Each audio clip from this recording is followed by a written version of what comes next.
It's gifties time again, Christmas gifts. Another idea from Haida.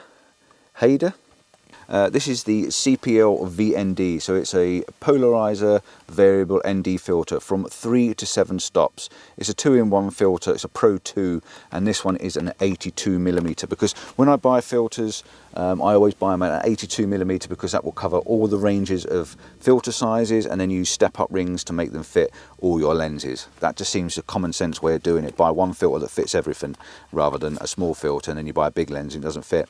Comes in a little plastic protection case, and basically this is what you're getting one of these, and I will be clipping over to me in a minute and showing you it in the field, but I just wanted to show you it up close and personal first. You've got this nice little rotation handle on the side which gives you your variable ND from top to bottom, and on the side of this you will see that there is a gauge for numbers on the side, and I'll have to do a close-up for you. As you turn this, you get a gauge of numbers along the side: 3, 4, 5, 6 and 7 with a little white line. So when you line that number up with the little white line on the side, you're getting your variation of ND. And if I hold it up in front, you can probably just about see, if you look at the white on my clothing just down there, you can see as I turn it, it gets darker and darker and darker until it disappears. And that's basically how it works.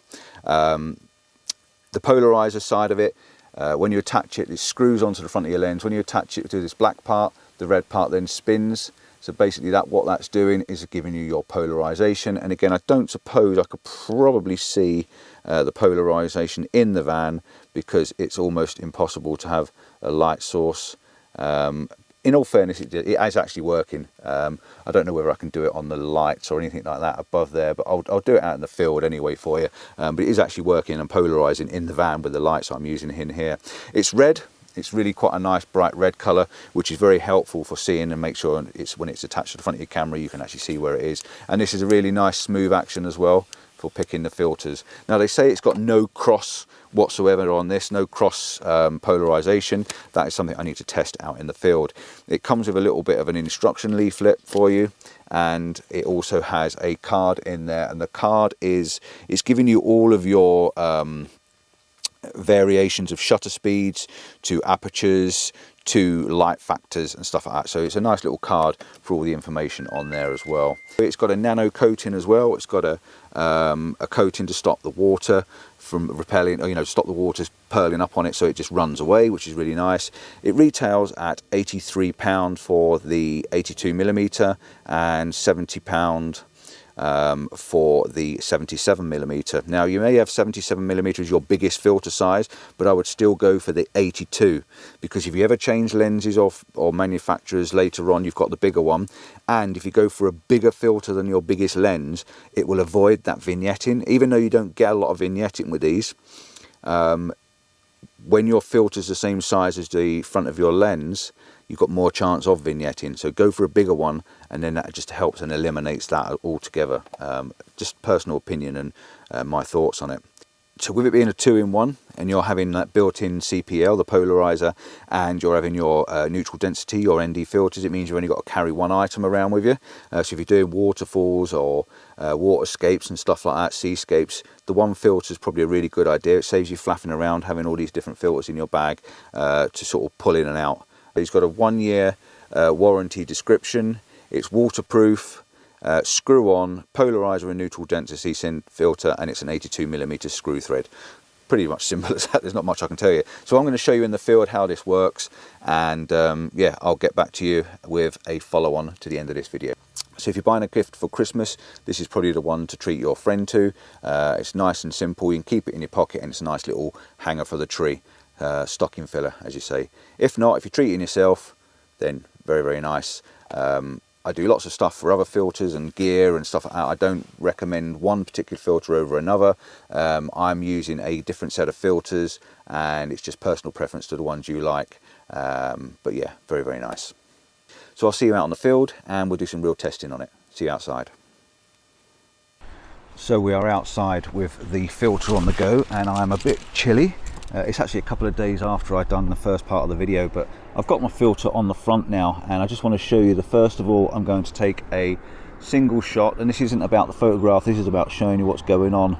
I'm going to take a single shot of the water line in front of me, and I want to try and turn the polarizer so the polarizer is in an off position, and I'm going to get a quick shot of this, and then I'm going to take a second shot, and I want to show you the polarizer full on, and you should be able to see the difference of being able to see through the water.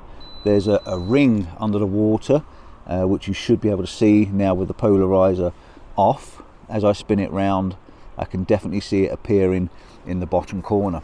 And then the next thing I want to show you is the difference between having, I'm going to knock my f-stop up a little bit. I'm going to take it up to like about f14, and then I'm going to take another shot with the polarizer on, and our filter is now set at 3.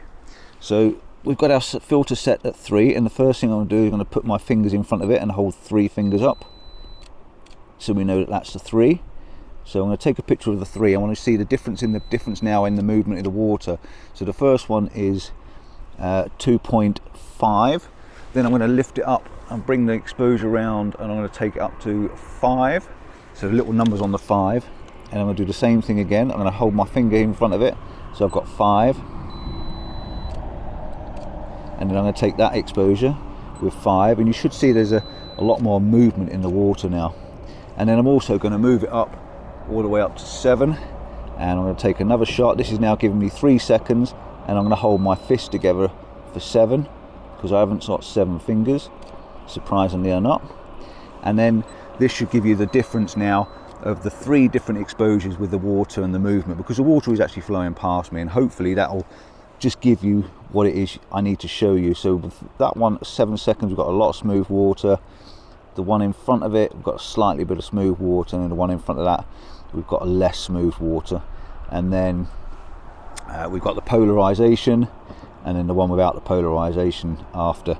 So hopefully that will give you an idea of what this actually looks like. I'm now going to zoom in onto the castle, and I'm going to take a couple more shots, and I'll put them all on the screen for you so you can see what's happening and how it's happening. And the tide's going out because that ring's nearly sticking out the water now. Another thing with this as well, now I'm inside my van at the moment.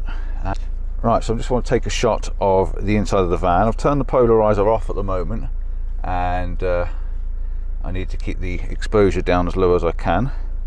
So the polarizer is off, and I just want you to have a look at the reflections around the edge of the windscreen on the van, and also the dashboard. And then when I turn the polarizer on, you'll see the dashboard changes tone, and the glare on the windscreen disappears slightly as well. So you can also get rid of reflections as you go round. If you look at my phone, you'll see there's a reflection on my phone, and then as I go round again, you'll get to see there's no reflection on my phone, and you can see the sat nav. So what a polarizer does is it breaks down the reflections and the glare on things, and very, very useful. And then of course you've got your built-in stopper for slowing down water and stuff like that, so it works quite well. I would have to do more extensive tests on it, you know, how clarity and colour and contrast and stuff like that, but this is really just to show you what it is and how it works. So I hope that showed you. Please like and subscribe to the channel. I do other stuff as well. I do lots of different filters, lenses, tripods, you name it. I've had it and I've tried it. Until next time, ciao for now, see you soon. And if there's a product you're interested in knowing about, let me know and I can see if I can find out for you. Ta-da, bye.